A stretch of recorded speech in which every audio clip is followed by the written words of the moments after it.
Sorry, guys, just posting this real quick.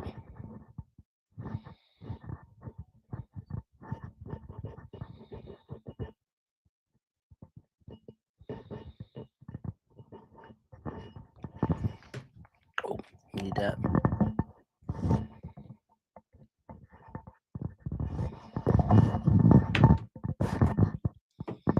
All right, what is up, everybody? Welcome into the Week 7 edition of the Green Zone for the NFL season. This is going to be the fastest show I've ever done, as I'm running late this morning and I have to run out to a charity golf tournament. Nonetheless, let's get right into the action. First up is the Rams at the Jaguars. The game will take place in London with the Rams as a 3.5 point favorite and the over under at 44.5. I personally have no play on this game. The Jags are a team that want to establish the run, and this Rams defense is a solid unit against the run. The Jags downfield passing attack hasn't been there this season, so I'm not too concerned with that. And for the Rams side of things, they will be without Puka Nacua in this game, which is a big blow to that offense. And I just don't see any value in either direction, really, for me to get involved in this game. So it's going to be a no play in the Rams Jaguars for me. Now moving on to the 1 o'clock slate on Sunday, you have the Eagles at the Vikings. The Eagles are a 2.5 point favorite with the over under at 43.5. No official play in this one for me, but I do lean the under in the Eagles Vikings. I lean the under, especially if Quinyon Mitchell plays for the Eagles at outside corner, because without him, they're abysmal, and that's being polite at corner outside of him because DeJean doesn't count because he plays in the slot. And on offense, the Eagles are not an explosive unit. They're also a slow offense, which is good for unders. But I'm going to need more info on this injury report with Jalen Carter, Quinyon Mitchell, and a couple guys on the Vikings as well before I go ahead and click that button. But the under is a lean for me in the Eagles Vikings. Next game up is the Raiders at the Chiefs. The Chiefs are an 11.5 point favorite with the over under at 45.5. All I've heard all week is, oh, you have to take the Raiders at this number. And my responses to that is why? Yeah, the Raiders have had success against the Chiefs in recent years. But this is a new quarterback, a new coaching regime, new players all over, coordinators, everything. And the quarterback, Cheeto Smith, has looked terrible for the Raiders. And then Pete Carroll also is year one. He's not going to be able to just install all his stuff that he wants to get going in year one. And the Raiders are also dealing with a bunch of injuries. Their best player, Brock Bowers, is going to miss this game again. And the Chiefs are going to be able to dominate the trenches in this one on both sides of the ball. The Chiefs' offense is starting to get going, and they're also going to add Rashee Rice back to the mix in this one. I think the Chiefs cover this game handedly. Give me the Chiefs minus 11.5, and that is a bet for me. Next up is the Dolphins at the Browns. The Browns are a 2.5 point favorite with the over under at 35.5. The weather in this game, I don't know if you guys have been paying attention, but it's going to be crazy. Supposedly going to be winds talking about 50-mile-per-hour gusts. And you're dealing with two quarterbacks, and Dylan Gabriel and Tua Tagovailoa, who have noodles for arms. So they're not going to be able to push the ball through that strong wind. I have no interest in this game whatsoever. So no play on the Browns and Dolphins in those windy conditions. Patriots at the Titans. The Patriots are a 6.5 point favorite with the over under at 42.5. I do like the Patriots in this one. They're really hitting their stride offensively. Drake May looks like he's taking the next step at quarterback for them. They had the skill players to move the ball in this Titans defense. And the Titans are going to be without Calvin Ridley, who's their number one wide receiver in this offense this year. And without it, even with him healthy, Cam Ward has struggled to get consistent weapons here for this Titans team. I just don't see a path where the Titans keep this within the number. Patriots minus 6.5 is a bet for me. Next up is the Panthers at the Jets. The Panthers are a 1.5 point favorite with the over under at 41.5.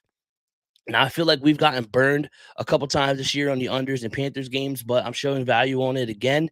The Panthers are a good run defense, and if the Jets are going to have any success on offense, they have to get it by running the ball on the ground, and I just don't think that's going to be there in this one. Through the air, the Jets are going to be without their number one wide receiver in Garrett Wilson. I mean, this Panthers offense has looked good the last couple weeks, but now they hit the road for this one. And so far this season, this offense hasn't shown the ability to travel and play at that same level that they do at home when they're on the road. So I like the under 41.5 here in the Panthers Jets. Now, the next game up is the Saints at the Bears. This is disgusting. Bears minus 4.5 with the over under at 46.5. Yeah, it's going to be no play for me, as you could tell when I said disgusting. But we did cash in on the Bears last Monday night against the Commanders. But this team is still so inconsistent, and the Saints, well, they're the Saints. They're really hard to trust either team here on a week-to-week basis, and also in Chicago. Tomorrow, there's supposed to be also heavy winds, not as much as Cleveland, but gusts, they're saying, pushing up close to 40 miles per hour, which I think it will still make it difficult to throw. It's just not a situation I want to get involved with two not great teams and also inclement weather. Next up is the Colts at the Chargers. The Chargers are a 2.5 point favorite with the over under at 48.5. All week I wanted to play the Colts in this one, but that injury report that came out yesterday was devastating. And on the flip side, the Chargers got a positive injury report. Joe Alt returned to practice, who's one of the premier tackles in the National Football League. I'm not sure if I'm going to have a bet in this one, but right now I'm actually leaning the Chargers. I completely flipped, which is why I don't know if I'm going to bet this one. I like the Colts all week, but that injury report was just too much for me to really have confidence in. So it's a stay away right now, but I might end up on the Chargers. Now, the next game up is the Giants at the Broncos. The Broncos are a 7.5 point favorite with the over under at 40.5. Look, I'm going to bet the Broncos. But the Giants have been one of the more popular public teams in recent weeks. So I'm hoping that public loves coming in tomorrow morning and pushes this number down a little bit, maybe to a flat 7. But if I have to, I will lay the 7.5 with the Broncos. Everyone's excited about this Giants team after their win over the Eagles on Thursday night. But let's not forget, the week prior, this team just lost to the Saints. This is still not a good football team. The Broncos defense is great. And they back-to-back weeks, they've shut down mobile quarterbacks in Jalen Hurts and Justin Fields. I don't think there's going to be a lot of room for Jackson Dart to get it done with his legs in this one. And there's also not many weapons around Jackson Dart to get the ball to against his Broncos secondary as well. I know it is tough to trust Bo Nix laying over a touchdown, which is why I'm waiting for a better number. But I'm going to be on the Broncos one way or another, whether it's here at the 7.5 or a better number that arrives tomorrow morning. Broncos are a play for me. Now, next game up is the Packers at the Cardinals. The Packers are a 7.5 point favorite with the over under at 44.5. No play for me. I can no longer trust this Packers team. The defense is really overhyped. However, they can get pressure on the quarterback. Just rushing 4, which I think they can do here against this Cardinals team. But I can't trust this offense. There's a lack of weapons outside, and the defense hasn't really lived up to the hype that they were supposed to have this season. And the Cardinals are a team that keeps everything close, but you kind of feel like with, Gannon getting fined for punching his his player who fumbled the ball at the goal line.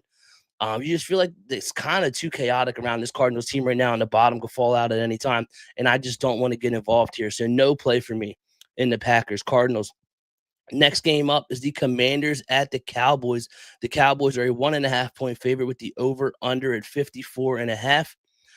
Terry McLaurin's out again for the Commanders in this one. Noah Brown is out again for the Commanders, and Deebo Samuel is still dealing with an injury himself. That is the Commanders' top 3 weapons who are either going to be out or limited in this game. The Cowboys' defense is really bad. Obviously that's an understatement, but your job gets a lot easier when you're not dealing with teams' top weapons. I mean, the Commanders' number 1 receiver tomorrow night could be Luke McCaffrey, who's playing well this year, but obviously isn't Terry McLaurin. And then the Cowboys offense is trending up. The defense is really bad, but the offense hasn't really missed a beat so far. And they should be adding CeeDee Lamb back to the mix this week as well. I think this price is a little short. I'm going to lay the Cowboys minus the 1.5 against the Commanders. Next game up is Falcons at the 49ers. The 49ers are a 2.5 point favorite with the over under at 47.5. And I like the Falcons here, plus the 1.5 for a half unit. The 49ers defensive injury report is still brutal. Schematically, they run a lot of too high looks, and that leaves a lot of room for the opposing team's running back to take advantage of. And if there's one team you do not want to do that against, it's a team that employs Bijan Robinson. I think Bijan has a chance to have a really big game in this one, keep the ball out of the 49ers offense's hands. And the 49ers offense has been efficient with Mac Jones at quarterback, but I just don't think their defense is going to get them many stops in this one. I like the Falcons plus the 1.5, and I could see them winning this game outright. Now, moving on to Monday Night Football, there's two games, which, by the way, just get this out there. I hate that there's two games on Monday Night Football. I think it sucks. The Buccaneers at the Lions is the first one. The Lions are a 5.5-point favorite with the over-under at 52.5. Now, we lost the over last week in prime time with the Lions, but this is a different style setup. I still believe the Lions are a dead over team. This Bucs team on offense is very explosive, and on defense, they're much worse than the Chiefs.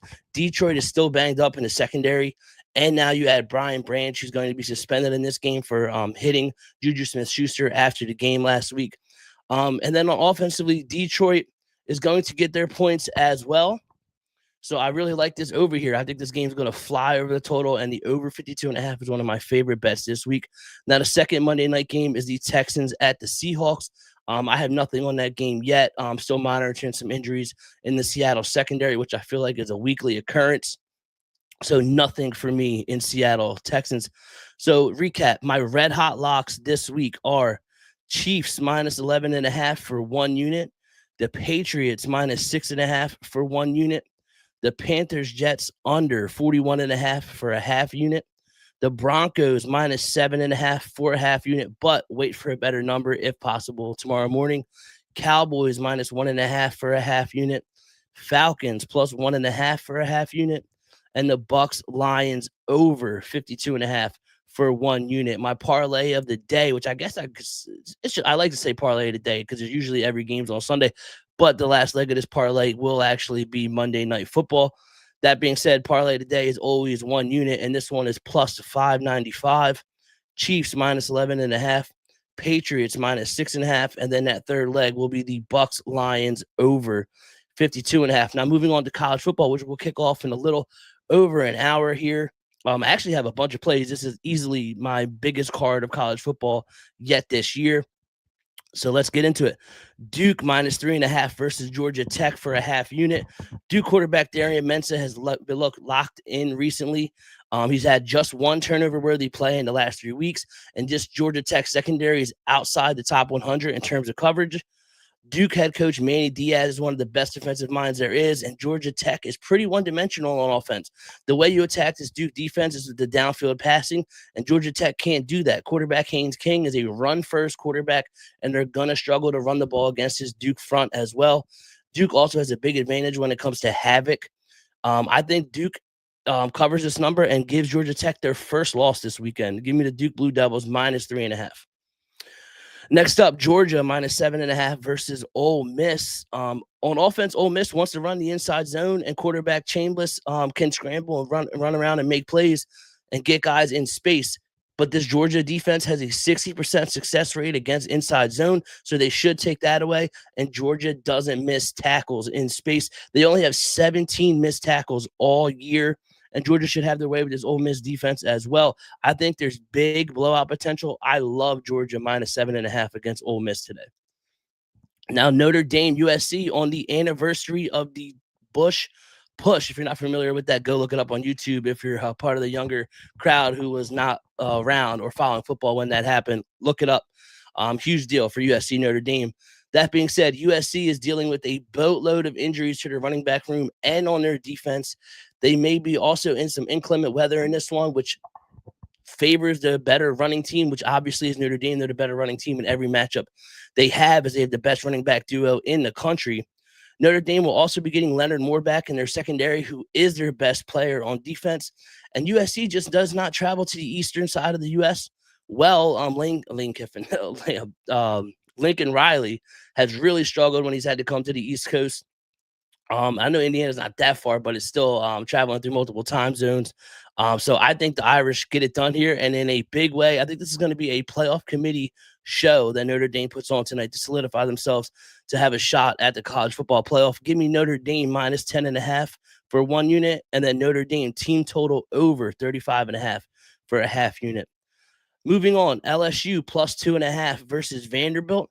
LSU is coming off the bye, so they're going to be rested. Vanderbilt doesn't have the secondary to really slow down this LSU passing attack. They run a lot of cover 3, which is actually the coverage Nussmeier has the most success thrown against.